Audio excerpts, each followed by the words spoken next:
Assalamualaikum warahmatullahi wabarakatuh. Selamat datang kembali di channel Rudi Hartono.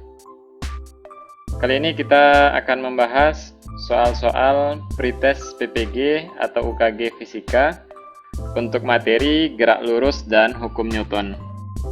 Baiklah teman-teman, sebelum kita lanjut, bagi yang belum subscribe, silahkan di subscribe terlebih dahulu karena satu subscribe dari teman-teman akan membantu perkembangan channel ini ke depannya. Baiklah, kita langsung lihat soal pertama. Sebuah benda bergerak lurus dengan grafik kecepatan terhadap waktu seperti terlihat pada gambar. Jarak yang ditempuh benda dalam selang waktu 5 sekon adalah. Nah, baiklah teman-teman, untuk soal ini berkaitan dengan gerak ya, yaitu gerak lurus. Dalam menentukan jarak pada grafik, kita lihat jenis grafik yang ada terlebih dahulu ya. Grafik yang ada di sini adalah grafik VT. Untuk menentukan jarak pada grafik VT, kita punya konsep di dalam fisika, yaitu jarak sama dengan luas grafik ya. Luas grafik. Nah, ini konsepnya teman-teman. Nah, grafik yang dimaksud adalah grafik pada waktu yang ditentukan. Nah, berarti untuk soal ini dalam selang waktu 5 sekon. Grafiknya adalah ini ya.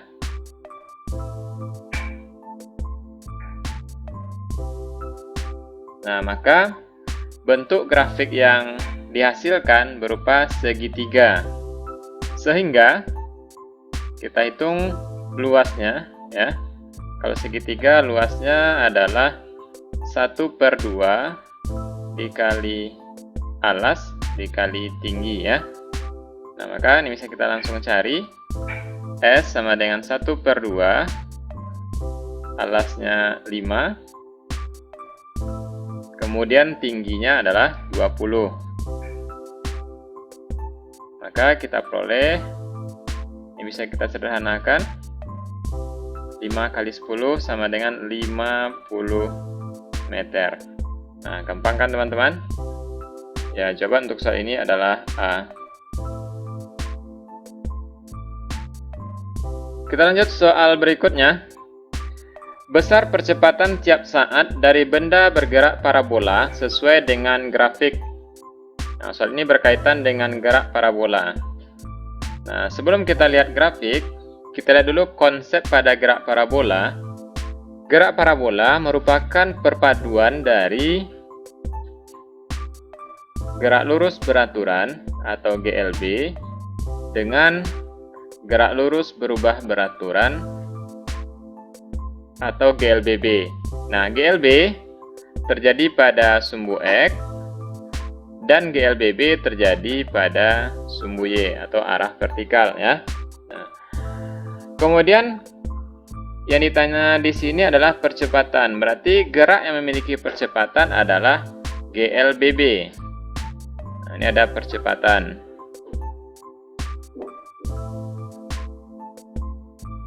Nah, apa percepatan yang berlaku pada GLBB? Karena geraknya pada arah Y atau vertikal, percepatan yang berlaku di sini adalah percepatan gravitasi ya. Percepatan gravitasi.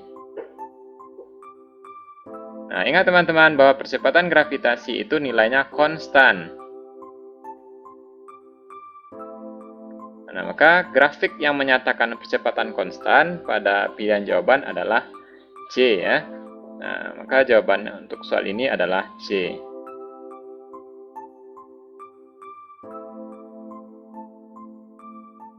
Kita lanjut soal berikutnya. Sebuah sepeda bergerak dengan kecepatan awal 3 meter per sekon. Kemudian, sepeda tersebut melambat secara tetap dengan besar percepatan 0,5 meter per sekon. Berapa jauh jarak sepeda supaya kecepatannya turun menjadi 1 meter per sekon? Soal ini berkaitan dengan GLBB ya. Nah, untuk soal GLBB,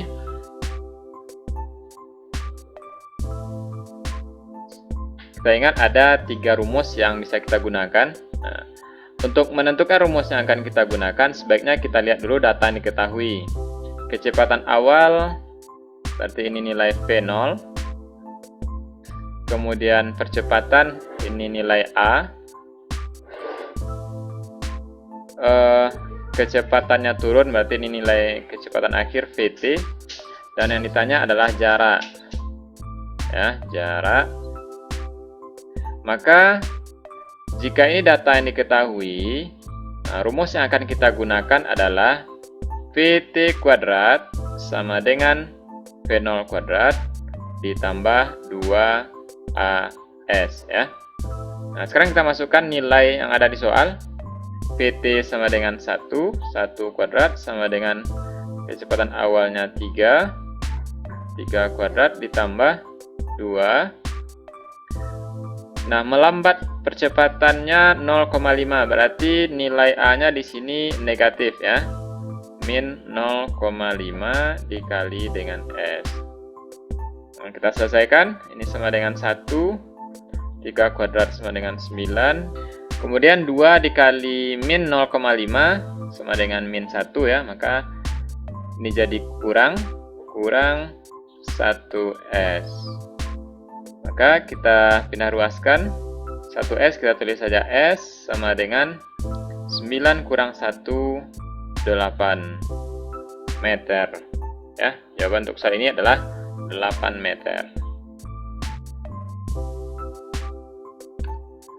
Lanjut soal berikutnya. Sebuah benda dikatakan bergerak lurus beraturan kalau memenuhi ciri-ciri berikut, kecuali. Nah, ingat teman-teman, untuk gerak lurus beraturan ya, GLB. Nah, menurut konsep, GLB adalah gerak dengan kecepatan konstan atau tetap ya. Nah, maka kita lihat saja pilihan jawaban yang ada. Nah, yang pertama, besar kecepatannya tetap. Ini benar ya. Kemudian arah kecepatannya tetap. Nah, kecepatan tetap yang dimaksud di sini tentu karena kecepatan merupakan besaran vektor, maka yang tetap adalah besar dan juga arah. Nah, maka pilihan jawaban B benar. Kemudian kecepatan rata-ratanya 0. Ini jelas salah ya. Kemudian kelajuannya tetap. Nah, kelajuan merupakan besar dari kecepatan, maka ini juga benar. Nah, sehingga jawaban untuk soal ini adalah C. Soal berikutnya, pada waktu bersamaan, dua buah bola dilempar ke atas masing-masing dengan kelajuan V1 sama dengan 10 meter per sekon dan V2 20 meter per sekon untuk bola kedua. Jarak antara kedua bola pada saat bola satu mencapai titik tertinggi adalah. Nah, baiklah teman-teman, soal ini berkaitan dengan gerak vertikal ke atas. Untuk penyelesaian soal ini, ya, kuncinya ada di titik tertinggi yang dicapai oleh bola satu. Kita ingat kembali bahwa syarat untuk mencapai titik tertinggi adalah nilai kecepatan akhir atau Vt sama dengan 0. Data ini kita gunakan untuk menentukan kapan bola satu mencapai titik tertinggi ya. Nah, rumus yang kita gunakan adalah Vt sama dengan V0 dikurang G kali T, karena ini gerak vertikal ke atas ya. Atau rumus ini menjadi V0 sama dengan G kali T. Nah, sehingga kita masukkan data, nilai V0 untuk bola 1 adalah 10. Kemudian percepatan gravitasi kita gunakan 10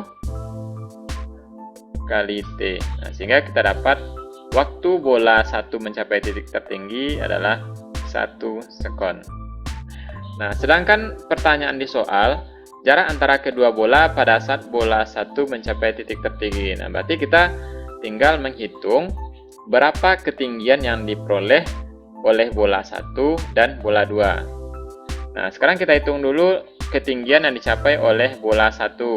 Ya, kita gunakan rumus H sama dengan V0 dikali T dikurang setengah GT kuadrat sama dengan 10 dikali 1 dikurang 1/2 kali 10 kali 1 kuadrat sama dengan 10 dikurang 1/2 dikali 10 sama dengan 5 ya. Nah, maka kita peroleh tinggi bola 1 5 meter. Kemudian kita hitung juga tinggi untuk bola kedua ya, dengan rumus yang sama. Kita langsung masukkan saja nilainya.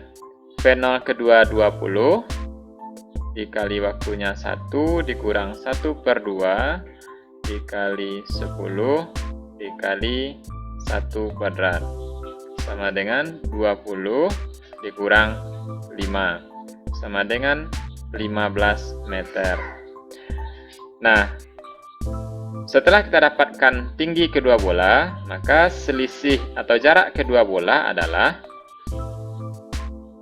H2 dikurang H1 ya, karena nilai H2 lebih besar. 15 dikurang 5 sama dengan 10 meter. Oke, itulah hasilnya teman-teman. Nah, jawaban untuk soal ini adalah B.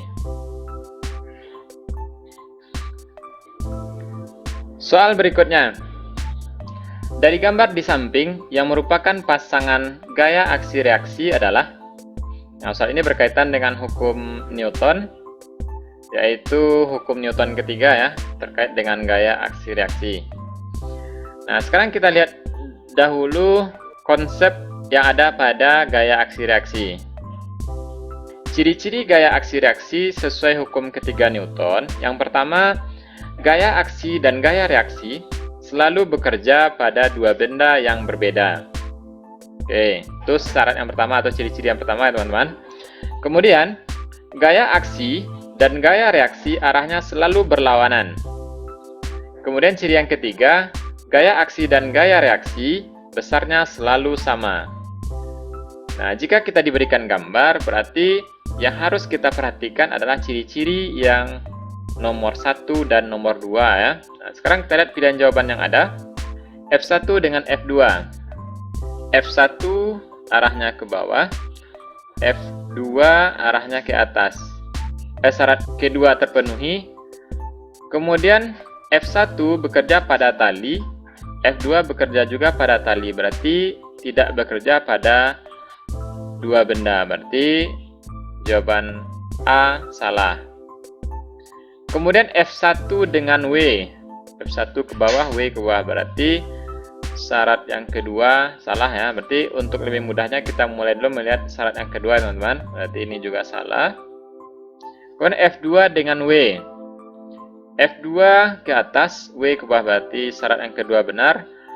Syarat yang pertama, F2 bekerja pada benda dengan tali dan W bekerja juga pada benda. Nah, sehingga pilihan jawaban C juga salah. Kemudian F dengan F1. F ke atas, F1 ke bawah, oke. Kemudian F bekerja pada bidang penumpu. Nah, F1 bekerja pada tali. Nah, maka syarat yang pertama juga terpenuhi. Nah, sehingga jawaban untuk soal ini adalah D.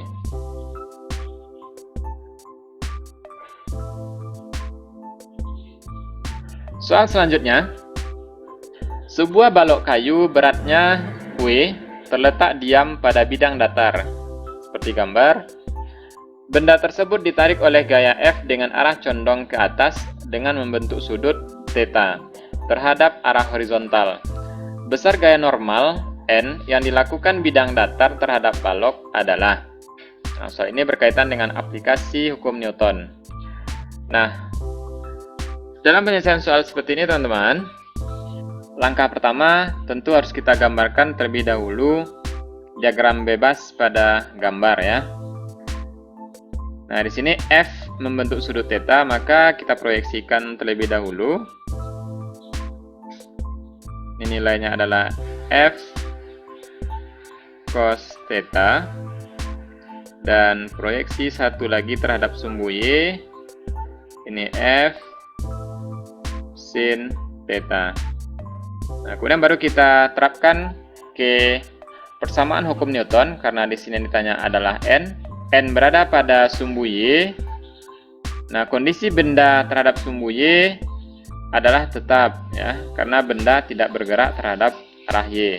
Nah, karena itu kita gunakan hukum pertama Newton, yaitu sigma Fy sama dengan 0.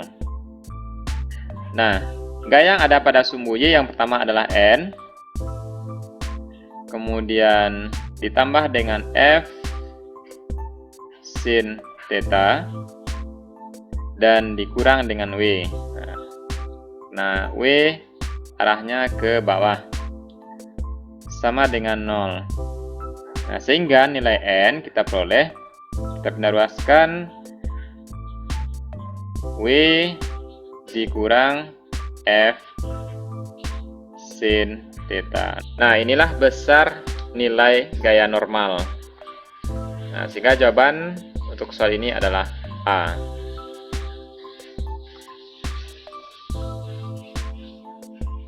Berikutnya, sebuah benda meluncur dari puncak bidang miring. Lihat gambar.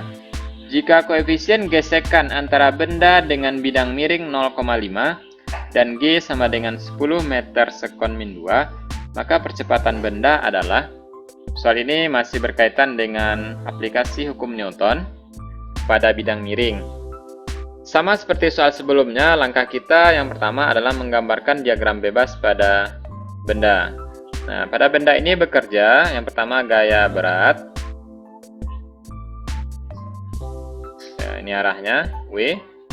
Kemudian gaya normal.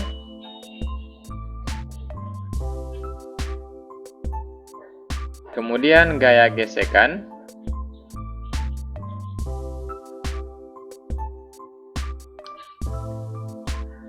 Nah, karena bidang miring membentuk sudut sebesar alfa, ya, dan arah bergeraknya benda nanti searah dengan bidang miring, ya, ke sini,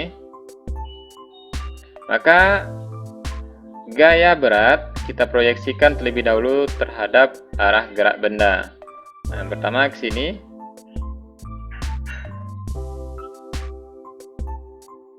Nah, ini nilainya nanti W cos alfa.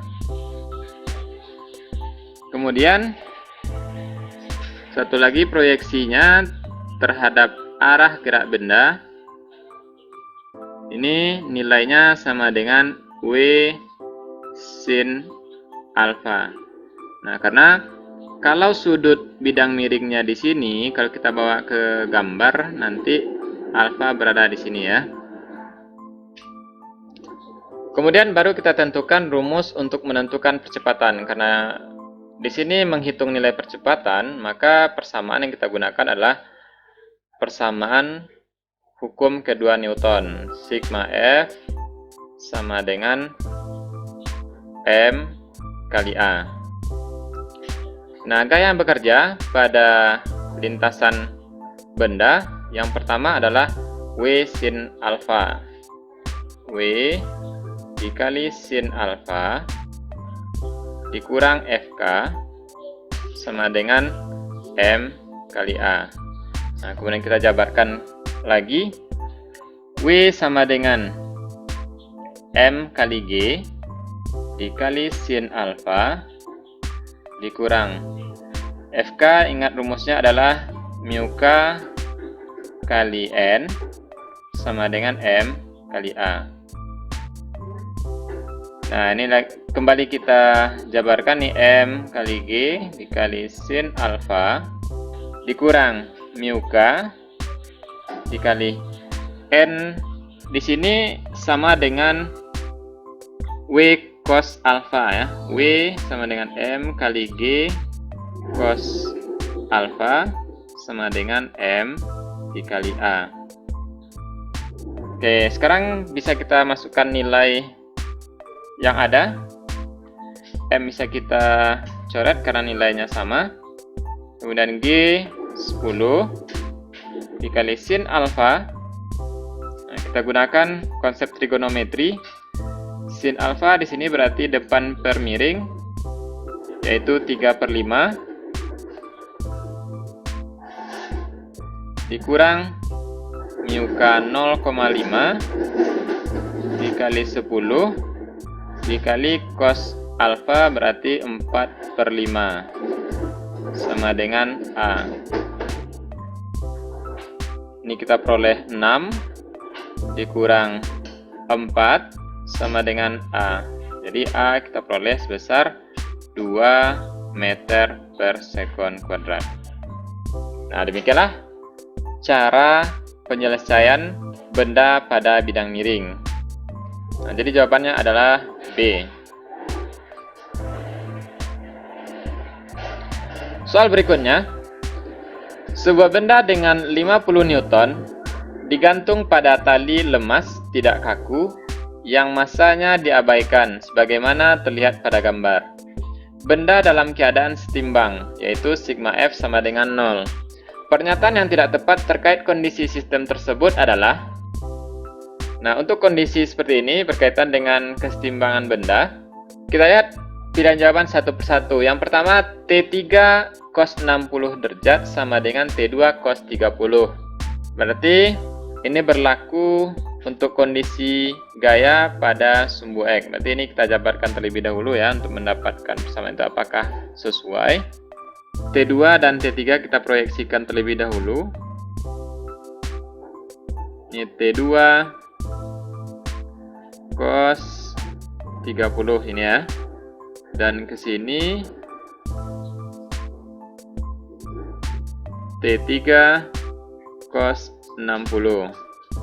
Nah, satu lagi proyeksi nanti ke sumbu Y. Ini T3 sin 60. Dan satu lagi T2 sin 30 ya.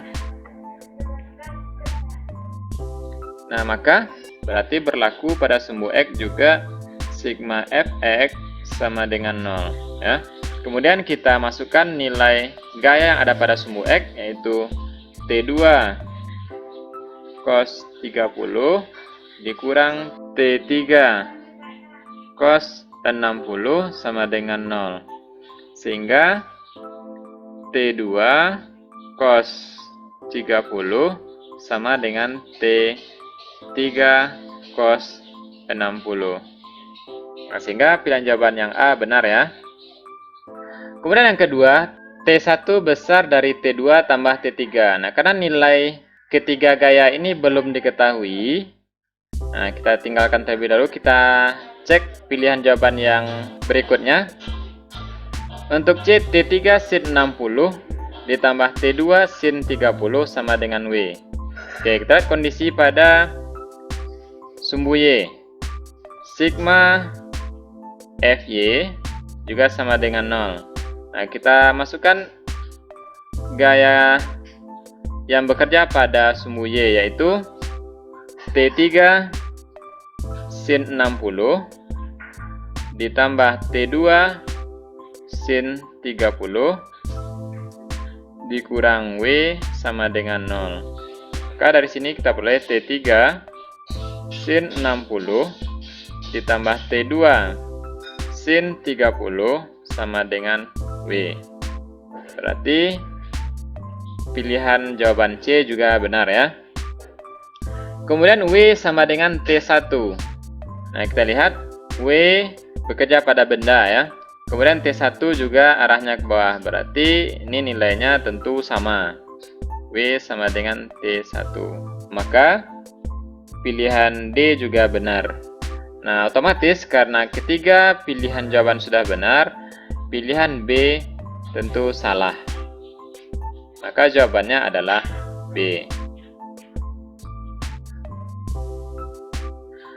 Soal selanjutnya, jika sebuah benda terletak pada bidang miring, maka gaya normal pada benda itu, nah ini berkaitan dengan soal sebelumnya tadi. Nah, kalau kita gambarkan,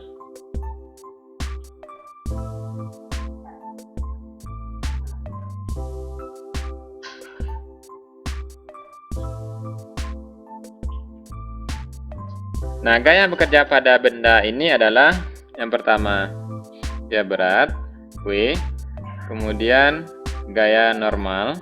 Nah, karena di sini ditanyakan gaya normal, maka gaya berat ini kita proyeksikan terlebih dahulu ke sini. Tadi nilainya adalah W cos theta. Ya, kita misalkan sudutnya adalah theta. Kemudian ke sini adalah W sin theta ya. Nah, maka nilai N kita peroleh dari sigma Fy sama dengan 0. Nah, N dikurang W cos theta sama dengan 0. Sehingga nilai N sama dengan W cos theta.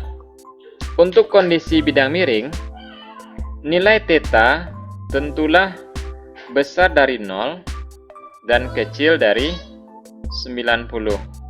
Sehingga nilai cos theta besar dari 0 dan kecil dari 1. Nilai ini menyebabkan nilai N, ya, gaya normal, kecil dari nilai W. Karena nilai cos theta kecil dari 1 ya. Nah, ketika nilai tersebut dikalikan dengan W, tentu nilainya tidak sama lagi dengan besar W. Nah, sehingga gaya normal lebih kecil dari berat benda.